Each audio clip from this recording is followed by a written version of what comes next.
ஆனா கோழி கொண்டைக்கு மண் கலவை கொஞ்சம் வேற மாதிரி எடுத்தா நல்லா இருக்கும்னு நினைக்கிறேன். அது ஏன் அப்படின்னு கடைசியில சொல்றேன். நாற்று எடுத்து வச்சு 3 வாரத்திலே பூக்கள் வர ஆரம்பிச்சிருது. கோழி கொண்ட செடிக்குன்னு தனியா பராமரிப்புலாம் தேவையில்ல. கூடுதல் உரம் எதுவும் தேவைப்படாது. முதல்ல மண் கலவையில் சேர்த்த உரமே போதுமானதா இருக்கும்.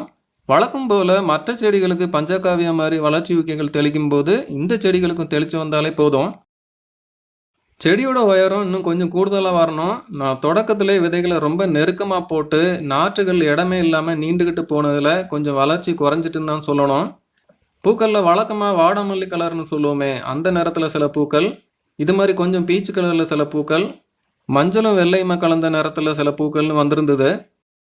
மாடி தோட்டத்துல பூவோட கலர் அந்த அளவுக்கு செறிவா இல்ல, கொஞ்சம் டல்லா தான் இருந்தது. ஒருவேளை மல்டி கலர்னா இப்படிதான் வருமோன்னு நினைச்சிருந்தேன். ஆனா மிச்சம் இருந்த நாற்றுக்களை என்னோட கனவு தோட்டத்துல ஒரு ஓரமா என் பொண்ணு வச்சுக்கிட்டு இருந்தா. வைக்கும்